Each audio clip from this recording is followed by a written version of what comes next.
Friends, मैं doctor Naresh Kumar Agrawal, associate professor, department of AVST, government girls college Jammu. Students, मैं आज आपको मैनेजमेंट अकाउंटिंग इस टॉपिक पर बात करने वाला हूं, जिसमें मैनेजमेंट अकाउंटिंग का मतलब क्या है, मैनेजमेंट अकाउंटिंग की कौन कौन सी विशेषताएं हैं, कौन कौन से ऑब्जेक्ट्स हैं, मैनेजमेंट अकाउंटिंग का स्कोप क्या है, इनके बारे में आपसे चर्चा करूंगा। मैनेजमेंट अकाउंटिंग दो शब्दों से बना है, मैनेजमेंट और अकाउंटिंग। हम कॉमर्स के विद्यार्थी हैं, इसलिए मैनेजमेंट का अर्थ भी जानते हैं कि उपलब्ध संसाधनों का कुशलतम उपयोग करने की विधि, ये मैनेजमेंट है। जो हमारे पास लिमिटेड रिसोर्सेज हैं, उनका बेस्ट यूज कैसे हो सकता है, ये मैनेजमेंट के द्वारा हम तय करते हैं। इसके लिए प्लानिंग क्या होगी, कोऑर्डिनेशन क्या होगा, ऑर्गेनाइजेशन क्या होगा, डिसीजन कैसे लिए जाएंगे, ये सब बातें उसमें सम्मिलित होती हैं। अकाउंटिंग, इसके बारे में आप लोग पढ़ चुके हैं कि जो कुछ सूचनाएं हैं उनको बुक्स में लिखना, ये अकाउंटिंग कहलाता है। आप सबको पता है कि अकाउंटिंग जब आस्पेक्ट की बात करते हैं तो हम फाइनेंशियल अकाउंटिंग, कॉस्ट अकाउंटिंग और अब मैनेजमेंट अकाउंटिंग। प्रारंभ में जब व्यक्ति व्यापार करता था, व्यवसायिक क्रिया करता था, बहुत लिमिटेड क्रियाएं होती थी जिनको याद रखना उसके लिए आसान होता था, इसलिए वो अकाउंटिंग सामान्य रूप से नहीं करता था। केवल अपनी अंगुलियों पर, अपनी स्मरण शक्ति के आधार पर, मेमोरी के आधार पर वह काम कर लेता था, उसका काम चल जाता था। लेकिन जैसे जैसे डेवलपमेंट हुआ, उसका कार्य का क्षेत्र बढ़ता गया, वह अपने केवल मेमोरी पर बेस नहीं हो सकता था, तो उसने लिखने का काम शुरू किया कि कुछ बातें लिख ले।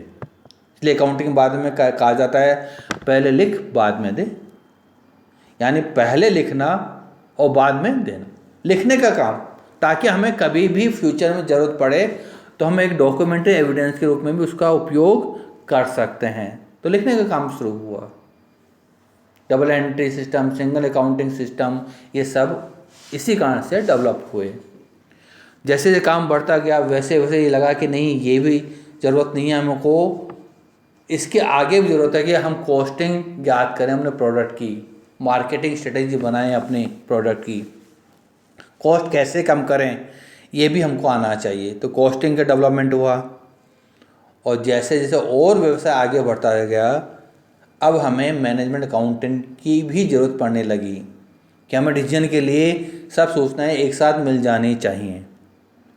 तो मैनेजमेंट अकाउंटिंग के बारे में बताने से पहले आपको बता दूं वित्तीय लेखांकन का अर्थ क्या है।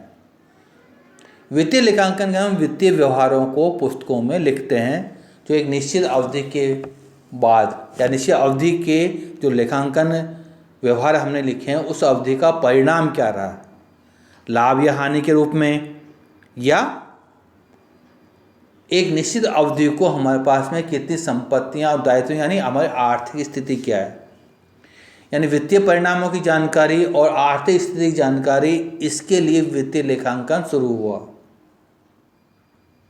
इसके द्वारा हम एक निर्धारित अवधि, जो सामान्यतः 1 वर्ष है, उस वित्तीय वर्ष के अंतर्गत जो कुछ हमने व्यापारिक व्यवहार किए हैं, ट्रांजैक्शन किए हैं, उनके परिणाम स्वरूप हमको लाभ कितना हुआ है या हमको कितनी हानि हुई है, इसके बारे में हम पता कर सकते हैं। दूसरा एस्पेक्ट है लागत लेखांकन। लागत लेखांकन हमको ये बताता है कि वस्तु की लागत कैसे निर्धारित करें। जो प्रोडक्ट हम बना रहे हैं या जो प्रोडक्ट हमने रेडीमेड परचेज किया है, जिसको हमें विक्रय करना है, उसकी लागत कैसे निर्धारित करें, कौन कौन सी उसमें एक्सपेंडिचर जोड़ने हैं, कौन कौन से एक्सपेंडिचर नहीं जोड़ने हैं हमको। यह सब चीज़ें हम लागत लेखांकन में पढ़ते हैं कि लागत कैसे निर्धारित की जाए और कैसे नियंत्रित की जाए। नियंत्रित करने का मतलब क्या है? नियंत्रित करने का मतलब है बिना क्वालिटी को हैम्पर किए हुए बिना क्वालिटी से समझौता किए हुए लागत को कैसे कम किया जा सकता है, ये लागत नियंत्रण के अंदर आती है। यानी वस्तु की जो क्वालिटी है उस क्वालिटी से कोई समझौता नहीं, क्वालिटी को बनाए रखते हुए हम कैसे लागत को कम कर सकते हैं, ये लागत लेखांकन में हम लोग पढ़ते हैं। और मैनेजमेंट अकाउंटिंग के अंतर्गत हम ये पढ़ते हैं कि प्रबंधकों को निर्णय लेने के लिए सूचनाओं को प्रस्तुत करने की जो विधा है वो प्रबंध लेखांकन में आती है, जिसमें यानी प्रबंध लेखांकन में वित्तीय लेखांकन भी सम्मिलित होगा और लागत लेखांकन भी सम्मिलित होगा। जबकि आपको बता रखा है वित्तीय लेखांकन के अंतर्गत केवल वित्तीय परिणाम और आर्थिक स्थिति से संबंधित सूचनाएं प्राप्त होती हैं। लागत लेखांकन में हमें केवल लागत ज्ञात करने और उसके नियंत्रण से संबंधित सूचनाएं प्राप्त होती हैं। और प्रबंध लेखांकन के अंतर्गत वित्तीय और लागत लेखांकन दोनों सूचनाओं का उपयोग करते हुए प्रबंधकों को सूचनाएं इस रूप में प्रस्तुत करना ताकि उनको निर्णय लेने में आसानी हो सके। संक्षेप में हम कह सकते हैं प्रबंध लेखांकन कुशल तथा प्रभावी प्रबंध के लिए जो लेखांकन क्रिया अपनाई जाती है वह प्रबंध लेखांकन है।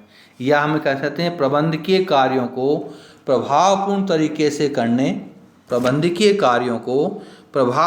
तरीके से करने हेतु आवश्यक सूचनाओं तथा समंकों का संकलन, उनका विश्लेषण, उनका विवेचन, उनका प्रस्तुतिकरण तथा निर्णयन, यह कार्य जहाँ होता है वह प्रबंध लेखांकन कहलाता है। ये प्रबंध लेखांकन का एरिया बड़ा विस्तृत है, जिसमें वित्तीय लेखांकन, लागत लेखांकन और अन्य कार्य भी सम्मिलित होते हैं। अब हम पढ़ते हैं प्रबंध लेखांकन के अंतर्गत कौन कौन सी विशेषताएं होनी चाहिए जिससे वह प्रभावी तरीके से व्यवसाय में अप्लाई हो सके। तो पहली जो विशेषता है प्रबंधकों को काम करने में सहायता प्रदान करना, यानी प्रबंधकों को सहायता करने का कार्य करना, यह लेखांकन प्रबंध लेखांकन की पहली विशेषता है। चाहे वो टॉप मैनेजमेंट के व्यक्ति हों, चाहे लोअर मैनेजमेंट के व्यक्ति हों, चाहे मिडिल मैनेजमेंट के व्यक्ति हों, उनको निर्णय लेने के लिए जिन सूचनाओं की आवश्यकता है वह सूचनाओं समग्र उनको समय पर उपलब्ध करवाना, यह मैनेजमेंट अकाउंटिंग की पहली विशेषता है। दूसरी विशेषता है विशिष्ट तथा विविध ज्ञान पर आधारित। प्रबंध लेखांकन के लिए यद्यपि कानून रूप से कोई योग्यता निर्धारित नहीं है कि वो चार्टेड अकाउंटेंट होगा, कॉस्ट अकाउंटेंट होगा, कंपनी सेक्रेटरी होगा या अन्य कोई फाइनेंशियल एनालिसिस की डिग्री उसके पास में होनी चाहिए, ऐसी कोई भी डिग्री मैनेजमेंट अकाउंटेंट के लिए आवश्यक नहीं है। लेकिन मैनेजमेंट अकाउंटिंग का काम ऐसा है जिसमें विशिष्ट ज्ञान की आवश्यकता होती है, इसलिए उसको वित्तीय लेखांकन, लागत लेखांकन, सांख्यिकी, अर्थशास्त्र, मनोविज्ञान के साथ साथ अन्य जो कंप्यूटर की जो तकनीकें हैं वह तकनीकें उसको जानकारी होनी चाहिए ताकि मैनेजमेंट अकाउंटिंग का काम प्रभावी तरीके से हो सके। इसी तरह तीसरी विशेषता है कि उसमें प्रबंध सूचना प्रणाली होनी चाहिए। प्रबंध लेखांकन के अंतर्गत आंतरिक एवं बाह्य स्रोतों से ऐसी उपयोगी सामग्री पहचानी जाती है जो प्रबंधकों के विभिन्न कार्यों के संपादन में सहायक होती है। इस सामग्री का वर्गीकरण, सारणीयन, विश्लेषण, स्टोरेज आवश्यकता अनुसार प्रबंधकों को उपलब्ध करवाई जाती है ताकि वह विवेक के आधार पर अपने निर्णय ले सकें। प्रबंधन के लेखांकन की एक महत्वपूर्ण विशेषता है कि भविष्य की ओर देखता है। पहले क्या हुआ वो महत्वपूर्ण नहीं है, फ्यूचर प्रॉस्पेक्ट्स क्या होंगे, भविष्य में क्या होने वाला है, क्योंकि जो समंक ऐतिहासिक समंक हमको मिले हैं वो हमको बताता है पहले क्या हो चुका है, उसके आधार पर भविष्य के बारे में निर्णय करना ये प्रबंध लेखांकन के अंतर्गत सम्मिलित होता है। इसके लिए सूचनाएं ऐसे प्रस्तुत की जाती हैं, उनको विकल्पों का तुलनात्मक मूल्यांकन करना, यह प्रबंध लेखांकन की एक महत्वपूर्ण विशेषता है कि संभावित अनेक विकल्पों में से सर्वश्रेष्ठ संभावित विकल्प का चयन करना ये प्रबंध लेखांकन में सम्मिलित होता है। प्रबंधकीय प्रत्येक कार्य में निर्णय एक महत्वपूर्ण पार्ट होता है और यह निर्णय पार्ट ही प्रबंध लेखांकन की प्रमुख विशेषता है कि यदि निर्णय नहीं कर पाते या निर्णय के लिए उचित समंक नहीं है तो प्रबंध लेखांकन उपयोगी नहीं होगा। इसी तरह प्रबंध के आवश्यक सूचनाओं का समंकों का चयन करना। प्रबंधकीय सूचना तंत्र में उपलब्ध समंक एवं सूचनाओं के भंडार से प्रबंधकीय कार्य हेतु सूचनाओं तथा समंकों का चयन कर लागत लाभ विश्लेषण के आधार पर एक तालिका के रूप में उनको प्रस्तुत करना ताकि प्रबंधक आसानी से इसके बारे में निर्णय कर सकें। प्रबंध लेखांकन की एक महत्वपूर्ण विशेषता और है कि कारण एवं प्रभाव का विश्लेषण। कारण प्रभाव विश्लेषण के अंतर्गत प्रबंधकीय जो सूचना तकनीक है हमारी, उस सूचना तकनीक के अंतर्गत कौन सा कारण है उसका परिणाम कौन सा है। कई बार तय नहीं करते कारण क्या परिणाम क्या है, तो हमको पता मैनेजमेंट अकाउंटिंग ये फैसिलिटेट करता है कि कारण क्या है उसका परिणाम क्या हो सकता है। इसके लिए समंकों का विश्लेषण किया जाता है और विश्लेषण के आधार पर नियोजन और नियंत्रण के कार्य को प्रभावी तरीके से हम लोग कर सकते हैं। इसी तरह प्रबंध लेखांकन की एक महत्वपूर्ण विशेषता और है, वह विशेषता है कॉस्ट बेनिफिट एनालिसिस। किसी भी काम को करेंगे तो लागत क्या आने वाली है, उससे लाभ क्या होने वाला है, इन दोनों का विश्लेषण करें तो केवल रिलेवेंट जो सूचनाएं हैं लाभ की और रिलेवेंट सूचनाएं जो कॉस्ट की, उन दोनों को कंपेयर करके हम ये निर्णय करते हैं कि कौन सी निर्णय हमको करना चाहिए जिसमें केवल इरिलेवेंट कॉस्ट को सम्मिलित नहीं करना चाहिए, इरिलेवेंट रेवेन्यू को भी सम्मिलित नहीं करना चाहिए। प्रबंध लेखांकन की एक महत्वपूर्ण विशेषता और है कि इसके नियम बड़े लॉजिकल होते हैं और जो हम सूचनाएं प्रस्तुत करते हैं उनका फॉर्मेट भी फ्लेक्सिबल होता है, कोई रिजिड नहीं। इसी फॉर्मेट में सूचनाएं जानी चाहिए। प्रबंधकों को जो सूचनाएं जिस रूप में चाहिए उसी रूप में प्रस्तुत करने के लिए हमेशा फॉर्मेट तैयार रहता है। इसलिए इसके बारे में जो भी नियम बनते हैं वो नियम निश्चित नहीं होते, यही नियम है। जैसे अकाउंटिंग के नियम है, डबल एंट्री सिस्टम में ये डेबिट होगा ये क्रेडिट होगा, लेकिन मैनेजमेंट अकाउंटिंग में सूचनाएं संकलित करने, विश्लेषित करने और प्रस्तुत करने के लिए कोई नियम नहीं है। अपनी आवश्यकताओं के अनुसार उसका फॉर्मेट तय कर सकते हैं और सूचनाएं हम प्रस्तुत करते हैं प्रबंधकों के समक्ष, चाहे वह लोअर मैनेजमेंट के आदमी होंगे, अपर मैनेजमेंट के आदमी होंगे, टॉप मैनेजमेंट के आदमी होंगे।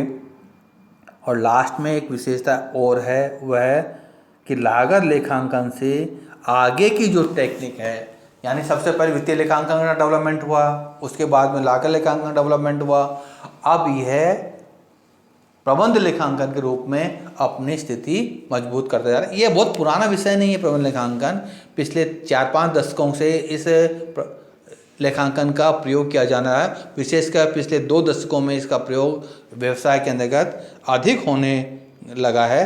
पहले वित्तीय लेखांकन का ही प्रयोग होता था, बाद में लागत लेखांकन का प्रयोग होने लगा।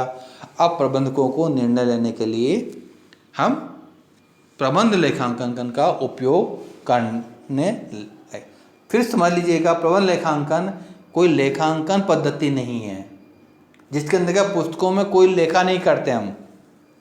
इसके अंदर केवल इतना सा करते हैं कि जो सूचनाएं हमारे पास में वित्तीय विवरणों से प्राप्त हुई हैं, जो सूचनाएं हमको लागत लेखांकन से प्राप्त हुई हैं, उनको प्रबंधकों की आवश्यकताओं के अनुसार उनको प्रस्तुत करना, ये प्रबंध लेखांकन है। तो स्टूडेंट्स, परीक्षा में सामान्यतः प्रबंध लेखांकन का अर्थ के बारे में, उसके विशेषताओं के बारे में हमसे पूछा जाता है। तो हमें जब हम प्रबंध लेखांकन की बात करें तो संक्षेप में वित्तीय लेखांकन और लागत लेखांकन का परिचय अवश्य दें, ताकि हम ये समझा सकें कि प्रबंध लेखांकन का डेवलपमेंट कैसे हुआ है। आपको कोई भी इस टॉपिक के संबंध में जो कुछ मैंने आज बताया कठिनाई हो तो आप मुझे अपने मेरे व्हाट्सएप पर या फ़ोन पर बात करके या प्रॉब्लम भेजकर समाधान प्राप्त कर सकते हैं। Thank you.